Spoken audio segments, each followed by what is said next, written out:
Hello, welcome to the Pro Sport Analysis Show, your number one show for all the juicy sport news and update. Today, we take a dive into the English Premier League 2023-2024 season, and we are highlighting some of the key moments in the season. So, talk of the title race and what a contest it's been, who plays in Europe, promoted and relegated teams, and the flops of the season. This and many more we bring your way this edition of the show, and I'm joined here by our expert analyst Bruno. Charlie Bruno, you're welcome. Thank you, my boss. Yeah, it's always a pleasure to have him on the show. Today, sure. We are diving right into the title race. I mean, it's been a very great contest this season. The season started with Tottenham taking off the lead in the match week 1, sitting on top of the table. Along the line, we also had Aston Villa come on top. But, the teams you could say that they really stood out to contest for this season's title has been Liverpool, Arsenal, and the defending champions Manchester City. But along the line, Liverpool unfortunately ran out of gas, lost 8 points in 3 consecutive matches and gave up the fight to, Arsenal and Manchester City. And the two, man, they've been so resilient. They've played against the top teams, the top 6 teams in the league, the top, the big 6 teams, so-called big 6 in England. And among all these, they've still held their grounds and they've shown real intent for the title this season. But up to now, left with only 1 match to go, we still cannot tell for sure which team is going to carry the trophy this season. So let me put this one to you. Which team will win the league this season? All right, so thank you very much for the question. Yeah. So as it stands right now, as you rightly said, we have 1 match to go. Yeah. That will be played on Sunday. And as it stands, when you look at the league table, Manchester City are on top with 88 points. Yeah. Followed by Arsenal with 86. Which means that if Manchester City should lose their last match and Arsenal winning, Arsenal will take the league. Yeah. But we all know City will be playing at Etihad against West Ham. Yeah. Whereby the first league, they even went to West Ham and scored them 3-1. So definitely, I will still go for Manchester City to win this season's league. All right. But Arsenal has put up such a great contest this season. They did so in the previous season as well, but unfortunately they bottled up in the latter part of the season, and we'll come to talk about that one as well. But let's bounce off the win at Old Trafford last week. Arsenal really ended that horrific record, with running 4 years without a win in the EPL at Old Trafford. What do you have to say about that? All right, so as you said, we all know Arsenal this season, they have been on top form. Exactly. After losing to Aston Villa, we realize that they have a lot of difficult matches ahead. That is Chelsea, Tottenham. We all thought probably there might be lose in between, but as it stands, Arsenal has won all those matches, including the one at Old Trafford last weekend. Not even a draw. So we also, despite Manchester United put up a good fight, at the end of the day, the better team won. That was Arsenal. Yeah. We realized Manchester had a lot of chances, but they were not able to, equalize or make use of those chances. Yeah. So Arsenal at the end of after getting that early goal in the first half, were able to hold on, and I'll say they deserve it.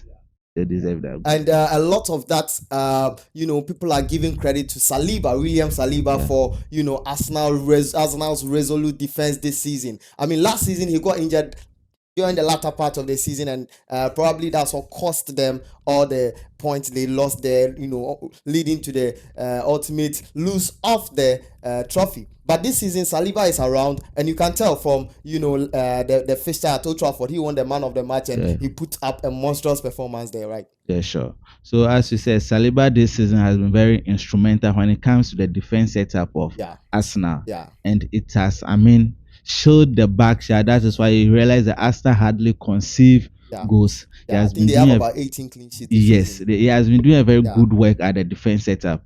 And Arsenal this season, most of the players at the beginning of the season, player like Kai Havertz, we all thought it was a flop that Chelsea just upload. Well for them. Yes, but in the middle of the season, you realize that he has become one of their key players this season, Kai Havertz.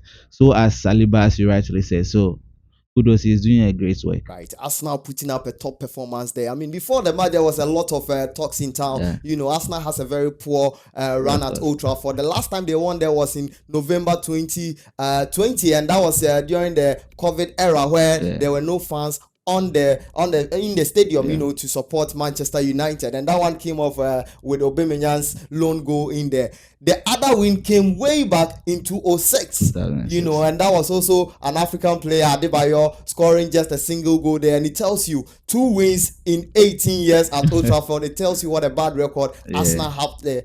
So for them to be able to come into this one and looking at what a critical stage we are at in the competition, to be able to get that win, I mean, Man United did all they could, but unfortunately, Arsenal were more resilient, and you realize that they were more defensive as well, and they were able to pull home the point. Talk of composure and how do you call it, mindset. How do you think the team was set up for that? All right, so as you said, Arsenal team was on their best form on that day. You realize Manchester United going into that match, we had a lot of injury. The defense sets up, all of them were injured, so we have to force one Casemiro and the other players to, I mean, line up the defense. So which means that United were having pause holes in their setup going into that match. But really, Arsenal's team were set. They were really prepared for it, and you realize the composure after scoring that early goal in the first half. They were able to hold on Manchester United. United had a lot of chances. If they would have taken their chances, it would have been another lose for Arsenal. But Arsenal, as I said earlier on, the better team won the match. So that was Arsenal. So the win actually sends the title race to the last game, to the final. I mean, so everything is just left with the final, and like I said, until the final game goes off, we can't tell who is actually taking the trophy. Now, if Arsenal is going to win, and I'm sure that Arsenal is going to win against Everton as they are playing home in the Emirates, I mean, it will be a fantastic opportunity for them to win in front of their home fans. I mean, it's been 20 years since they won it, and they want to do this in this season's how do you call it, EPL title race. So it's a lot for Arsenal to do, and with all that they fought throughout the season, I'm sure they will not relent on the Everton match. Manchester City, on the other hand, are facing how do you call it, West Ham. And I don't know, will West Ham be able to cause any genuine harm for Manchester City on the final day? I'll just go for a straight answer. No, I don't think West Ham will be. They don't pose any threat at all. No, not at all. This has been talking in the media. Yes, I heard it. It is just probably he has a Ghanaian brother in the Arsenal setup, so just to, I mean, give him some consolation, and I mean that is why he's saying what he's saying. We also Kudus this season. He has been, I mean, very instrumental in the West Ham setup. But this is a last match for Manchester City, and probably they are playing at Etihad. You know, the first leg between West Ham and Manchester City, City went there and scored them 3-1. Now you are coming to Etihad, and this is a crucial game, and that matter, the last game of the Premier League. I don't think Pep Guardiola and his boys will sit at Etihad for West Ham to come and even give or cause a draw there. No, definitely it will not happen. So Kudus probably is just saying that to, I mean, console party. He knows that City will, at the end of the day, leave the trophy. Right. So we will expect a spectacular performance from Kudus. I mean, he should prove himself on that day. But football is a teamwork, and it's not only one department that can win you a match. If you are able to score goals and your defense is porous, then of course you end up losing the match against a team like Manchester City on such a crucial day. Well, I very much doubt if West Ham could actually pose any harm. Last season, Aston Villa actually took a 2-goal lead on the final day, but City was able to come back and still secure some points to win the title. So should Everton even go ahead in this final day, I'm sure City will definitely do a comeback like we've seen them do in previous years. Right, so let's bounce off from there and go to who plays in Europe next season. I think the top 4 is settled now. We have Arsenal, Man City, Liverpool, and Aston Villa, you know, qualifying to play in Europe next season. We want to start from, you know, the Conference League and the Europa. Man United this season has really positioned themselves in such a way like they will play the Europe next season until just the last few matches where Chelsea from nowhere, I think about 10th position, have Yeah. overtaken them and now occupy the 6th position. What can you say about that? All right. So as you rightly said, you realize this season both Manchester United and Chelsea there have been a lot of inconsistency in their winning Exactly. streaks. So Exactly. you realize they'll win this week, the following week it Yeah. will be a draw and lose. Chelsea just came off a four winning streak, and I And mean they are, that one is yes. even something they are very happy about talking about all over. Yeah, sure. So you realize the point gap between the teams falling from fade downwards is not that much. So Yeah, the moment you are they are able to very be close. consistent for Mhm. 3 or 4 weeks, it can, Mhm. I mean, push you up. That is what, I mean, Chelsea had right after winning the 4 matches in a row. They're able to move back to the sixth position. You know, Manchester United, as I said earlier on, at a point the team setup has not been as we started the season. Yeah. Most of our defenders were off, and we have to, I mean, recongest the team, bringing midfielders to play the defensive Defense and role, all that. Yeah. and that was what didn't work well for Manchester United. But all the way, since United will still be playing in Europe, Yeah. probably in the Conference League, if I'm Yeah. right, that Yeah. is. Right. So, as things stands now, Manchester United is sitting eighth on the league table, and at eight, no, United is not playing in Europe. I mean, if they are even position seven, they are still not playing in Europe because this season, how do you call it? Only 6 teams from the England, how do you call it? From the Premier League will actually qualify to play in Europe. Another slot will probably come from the FA Cup, which Manchester City will be playing against Man United, and it offers Man U a very great opportunity to Yeah. actually grab a slot to play in Europe next season. But as things stands now, unless Manchester United are able to do some magic, but I think mathematically it will be difficult. Yeah, I'm not sure it's it will not possible work. for with Because how do you call look it? at the goals we have Yeah, conceived. your It won't work. negative goals. Yeah. You know, Newcastle and Chelsea are on very good goal balance, and it will be very, very Yeah. difficult for Manchester It United to won't get work. in there. All that is left for them to do is actually to grab the FA FA Cup. Cup, and then they get a slot in there. Now let's talk about in depthly about Manchester United a bit. I mean, you finishing eighth will be the worst you have ever finished in the EPL era, which is a very, very abysmal, how do you call it, record on your side. What do you think about Ten Hag and his project at Manchester United? All right. So thank you very much. So as you rightly said, United placing eighth this season will be our worst, I mean, league log standing as it Yeah, stands.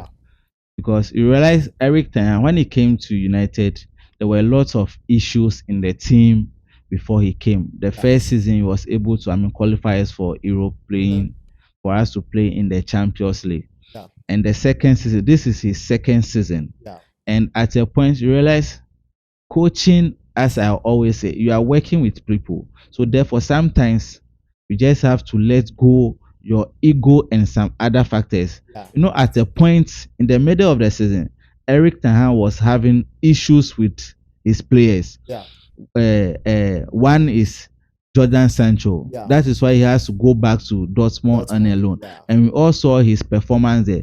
And most of the players Eric brought from, I mean, other sides, specifically Ajax. We had uh, Anthony, Anthony from Ajax. We yeah, have Martinez from yeah. Ajax.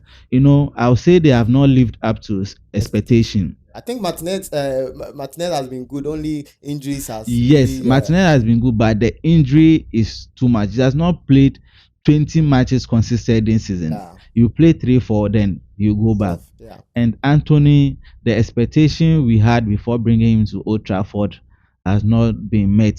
And if you stay at Old Trafford next season, I'm expecting him to up his games. right. And also our goalkeeper Onana, we all saw him at Inter Milan before we brought him Yeah, to Old Trafford, but it didn't work. He has conceived a lot of goals this season.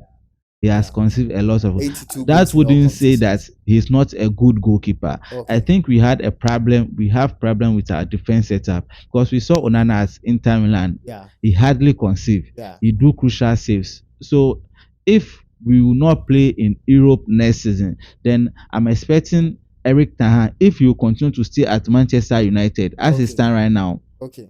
even though some of our old players are saying they should give him the opportunity to still build up the team.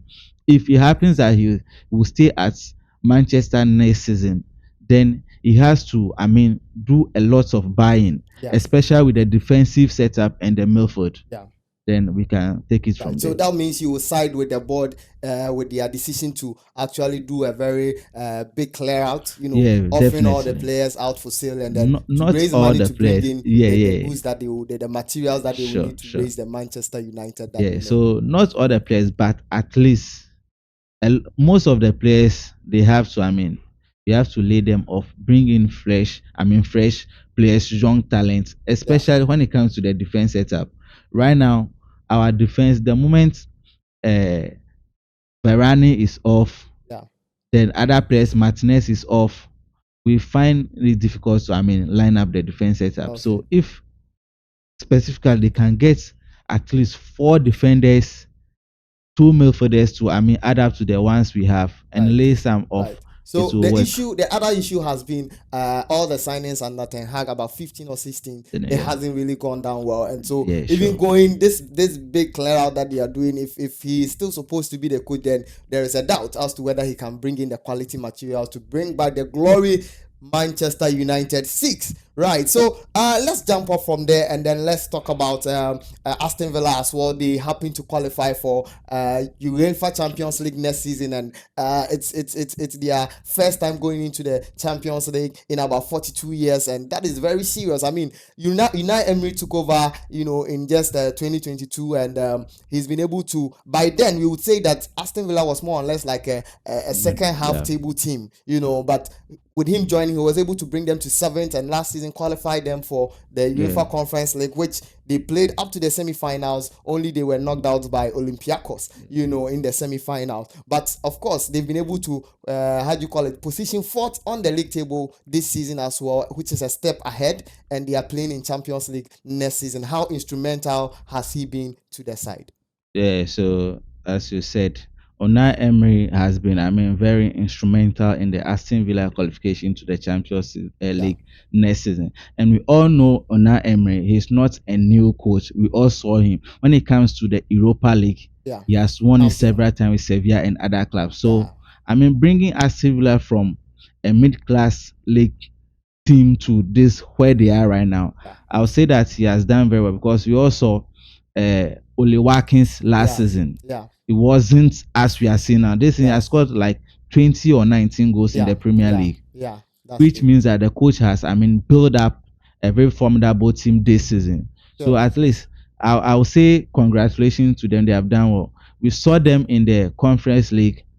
They were able to reach the semi-finals, but which means that if they should go into the Champions League next season, they need a lot of work. They need Yeah, to add in yeah, more yeah, players because this setup, I don't think they will reach anywhere in the Champions yeah, League if they should go with the yeah, same team. They yeah. have to add in a lot of experienced players. Right, right. So I'm sure with the intent and everything that the coach has shown in here, the potential that they carry as a team, I'm sure the board will be happy to Yeah. do some signings to actually boost their squad so that they can compete in the Champions League Yeah. as well. Let's jump from there and then let's look at a new development coming off with the VAR. I mean, VAR has been very inconsistent this season, and Wolverhampton Wanderers are actually putting in a plea that the VAR should be scrubbed off. What do you think about this? All right. So when I saw the news, I was like, wow. So we all saw the inconsistent when it comes to VAR this season. Yeah, yeah, Even sure. right from the African Cup, we all saw it. Yeah. So if Wolves should come to a point whereby they realize that the VAR is not helping the English football and they want to scrap it off, I'm expecting the other teams to, I mean, support so yeah. that because we all saw the inconsistency. We thought at a point where they were introducing the VAR, we thought at a point it will bring free and fair decision when it comes to the league because this is a fourth referee that can view the incidents, Yeah. analyze it before prompting the referee. But at the end of the day, it is just like sometimes their decision, the inconsistency, it's very bad. it is The very bad. offsides and all of it. The overs, yeah. So I it's think serious. if they have come to conclusion that the VAR should be scrapped off, I support. And one thing with the VAR is that it has brought a lot of tension into the game. Yeah. Sometimes you see that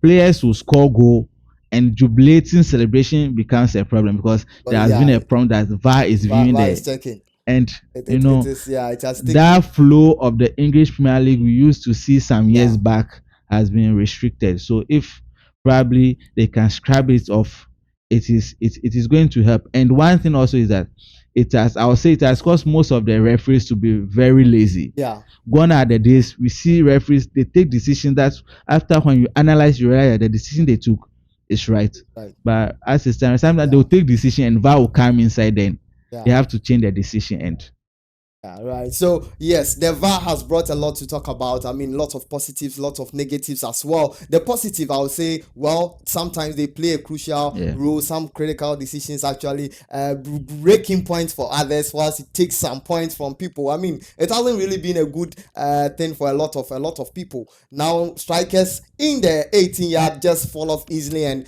at the end of the day, when they look at the video yeah, and there's a touch, there is a penalty. I mean, it's been a lot, and it's really taking a lot of the beauty and the emotions, yeah, surrounding the game.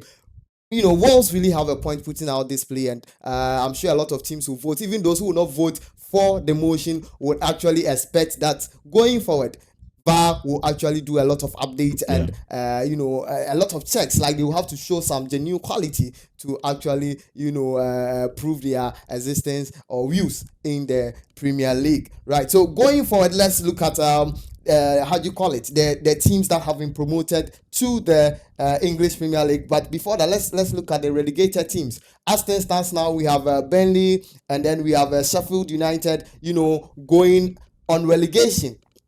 Luton Town, on the other hand, are likely to go, because if they are not going, then unless in their last match they're able to score about 12 goals, which is very, very unlikely. Impossible. Yeah, Likely, very, very unlikely. yeah, Yes, but Luton Town actually put up a very good performance this season. They scored a lot of goals, even against the top teams, yeah. and that is something to be proud of. I mean, pulling a 4-4 draw at Tottenham Hotspur, that is also something to be happy about.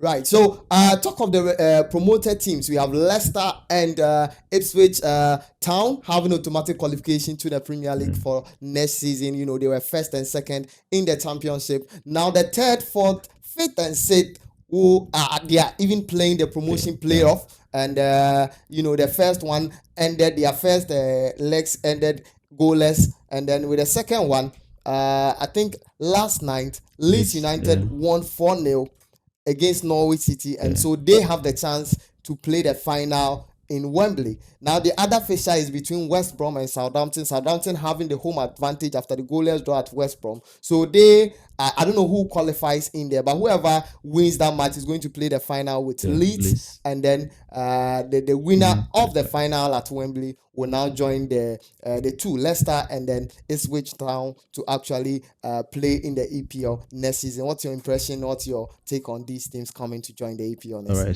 So thank you very much for the question. So as you rightly said, I mean Leicester and Ipswich Town have qualified already. We are Yeah, now waiting for Leeds and the other teams that will be playing their final playoff.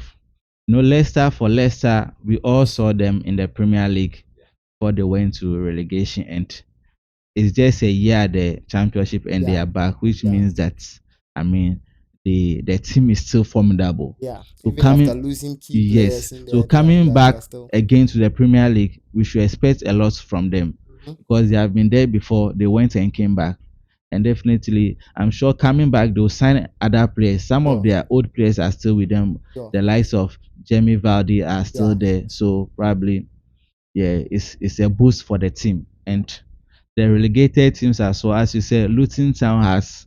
We all wish, me personally, I wish to see them in the league next season. But as it stands right now, it will be very difficult for them. okay, yeah. Yes, definitely they will. I mean, go back to championship, work out things, and let's see what's happening for them next season. Right, right, right. So, let's take your final thought and how do you call it, expectations going into the final day of the Premier League. What should we expect? All right, so going to the final day of the Premier League that will be coming off this Sunday. Yeah, I mean, we should expect a lot of drama. We should expect a lot of beautiful moments. yeah. It is going to be a Relations, very celebrations, yes. Yeah. I mean, mixed feelings. As some will be jubilating, some too will be, I mean, sharing tears of, I mean, other stuff. So let's all expect, Yeah. I mean, very interesting game on Sunday as we end the Premier League on Sunday. And I mean, definitely Manchester. I wish Manchester will be playing this Sunday as Yeah. like the way City will be playing in their final game to lift the trophy. But all the way, City is a Manchester team or a Manchester club. So I Yeah. mean, if City should win the league, Right, it's a right. plus. So And let me ask this last question. I mean, Arsenal last season we saw them, previous seasons we saw them, they've really come close to winning they came very close yeah, in 2015-2016 season where Leicester came to win the league. We also saw similar thing last season, and people have tagged them as a weak team, and even people tag Arsenal fans as they don't fear broken hearts, yeah. because they've had several of it and now they are immune to broken hearts and all of that. With the resilience they've shown in the latter part of this season, playing against the top six teams, beating all of them flawless. I think it was only Man City which they drew.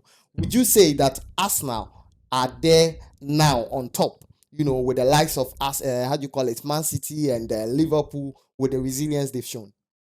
All right, so I wouldn't say they are there yet, Okay. but they have shown improvement and character Yeah. because the way they are playing, if they should add the winning mentality, that is, I mean, the ultimate lifting of the trophy to their, I mean, their character.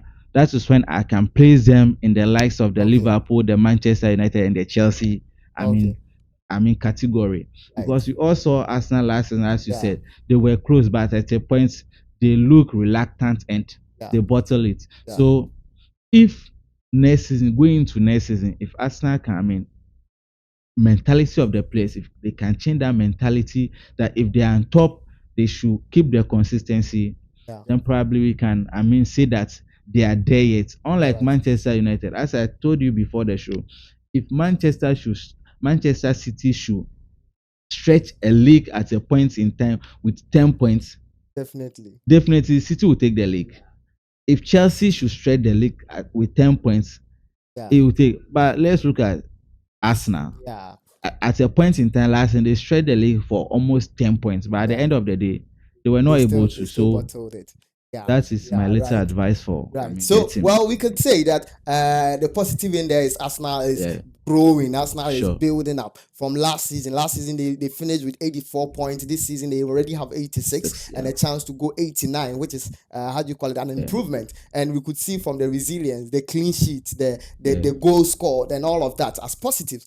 Going into next season, Liverpool, I'm sure, will suffer. Last season they played set. This season they showed some prowess that they will be able to take the league and all of that. But all of that dream, I mean, from quadruple dream to just winning the EFL, and the next season with the changeover of managers, I'm sure it will be a very difficult season. So next season we are still looking out for how do you call it, Arsenal and Manchester City to compete for the title. I'm not seeing Chelsea in there. I'm not seeing Man U as well. Oh. Oh, so as you said, Liverpool next season, anytime there's a change of manager, sometimes the team struggle a season or two before they pick it up. So now that Klopp is departing from the team, definitely the struggle of Liverpool has started, because definitely some of the players will also want to move out. Go. I mean, the coach brought them when he yes.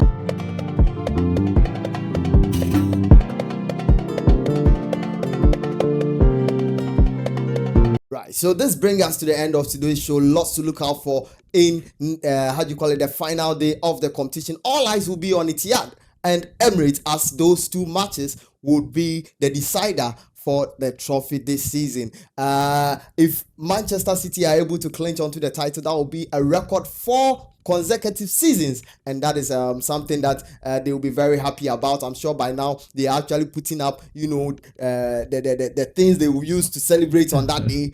Arsenal will also be on the lookout. I mean, their destiny is not in their own hands, and so they will be looking to West Ham to actually cause Manchester City some harm there, to drop some points. If they drop some points, then what it means is that Arsenal win will just guarantee them the how do you call it, the trophy.